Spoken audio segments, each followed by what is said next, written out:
Can we do a little speed round, like word association? I'll throw somebody out there. Shoot, let's go. You can go one word. You can go 10 hours. I don't care, buddy. It's your Okay. time.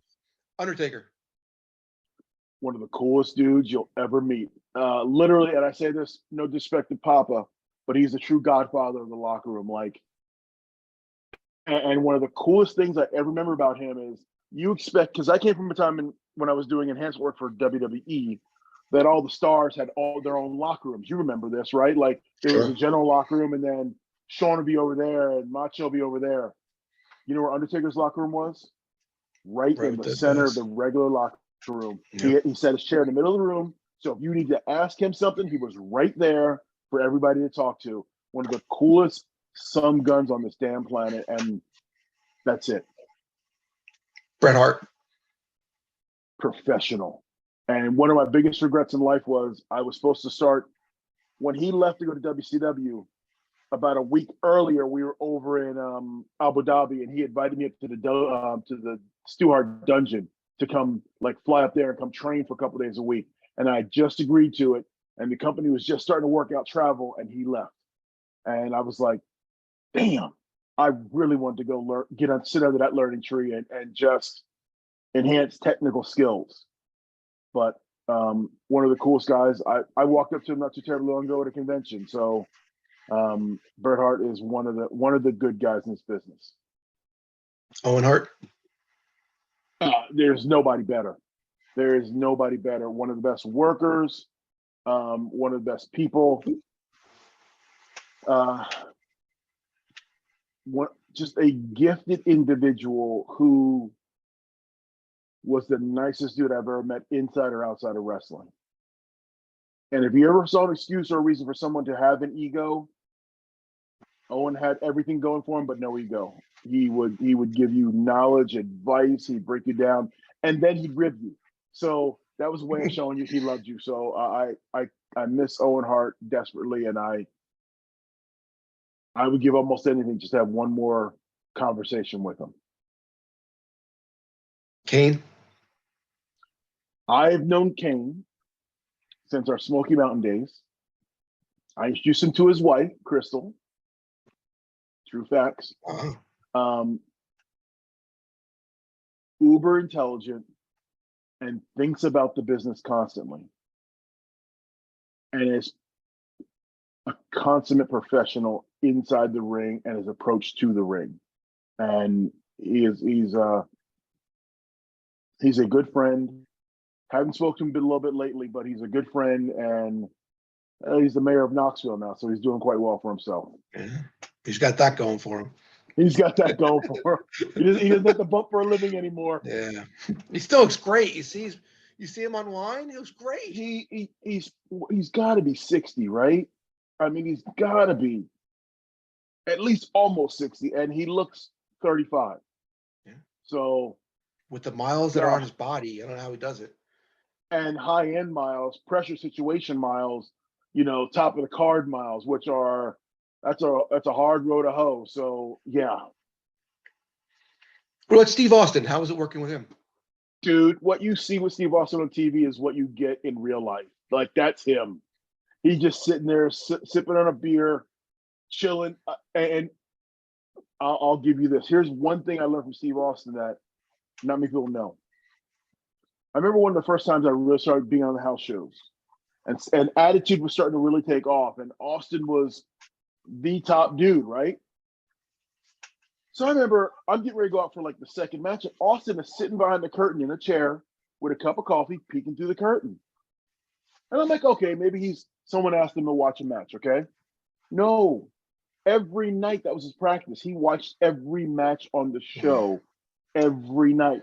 Here is the guy who's the top guy who's selling 3 truckloads of merchandise, but every night he's watching every match. So one day I go to him and I go, Steve, you watching every match? He goes, I got to scout for that next guy. That next guy I'm going to work with. I got to scout for that. I want to see what guys are doing. I want to see how they're improving. And right there, that's another thing that changed my perspective on it. No matter how big you are, you're never too big to watch the matches on the show. And that's something I help teach to students when I do seminars is no one gets too big they can't do the thing you're expected to do as a rookie. You did that. Thank you. That's awesome. Go ahead. You did that 1-800-COLLECT commercial with him too, right? Yes. And yeah, Talk to me about that that. was so fun, man. And it came out of nowhere because Steve was like, he walks up to me because I had a really playful relationship with Steve. Like, I'd walk up and feed my chin for a stunner in catering. Or I'd give he was sitting down, I'd massage his shoulder and go, how does this feel? And he'd lift his hand up and go, all right, 2 inches to the left. Perfect. And it was like we had a playful relationship. So one day he walks up to me and goes, hey, D, what are you doing tomorrow? I said, I'm going home. He goes, would you like to go out to LA with me and shoot a commercial? Come again? Would you like to go out to LA and shoot a commercial with me? You had me at hello. You know, I'm going. Yes. And so we got to spend the flight out there and then the whole shooting schedule, which is about a day and a half. We got to spend all the time together, and he and I really forged the bond there and then lo and behold, people don't know this, but before Steve Austin was Stone Cold, and when he was still the ringmaster, here and I is where we really bonded. I was at Al Snow's Body Slammers Gym in Lima, Ohio. Well, at the time, I'm his trainer. And Al tells me, hey, I got someone coming in who's going to try to work the ring rust off, but he wouldn't tell me. So here we are rolling around one day with the students, and in walks Steve Austin. And this is when he's coming off injury, and he's coming back, and he wants to get the ring rust off because he's going to come back and he's going to be stone cold. And so we're rolling around, and all the students were, you had to keep everything quiet. Don't run around, go tell everybody who's at the school. So then that night, there was a little dive bar across the street from Al's gym called the Valley High. Pretty much it was a basement that served alcohol. Okay. It was that when it's a dive bar, it's a dive bar. And there in that bar, Steve Austin and I are sitting there talking, sipping on beers, and he goes, man, I got this new idea. Because we don't know what his new gimmick's gonna be. We think it's gonna be a ringmaster. And he goes, man, I want to come back as a cold killer. Stone Cold Steve Austin. What do you think? And I wish my name was Steve Austin because that's cool. That's cool as hell. Yeah. And he told me the origin of the name came from. And he goes, I think I'm going to pitch this. And then, yeah, the rest is history. So, Steve Austin, one of the cool cats. 40 million shirts later, the rest is history. 40 million shirts later, I got at least 2 of them here. But hey, I told myself, and I've been called this, I'm like the Forrest Gump of wrestling because I'm around so many like high-end moments in history or in the ring with so many cool-ass guys and top dudes. I'm like Forrest Gump. I'm everywhere, but I'm just a backdrop in history, but I'm always there.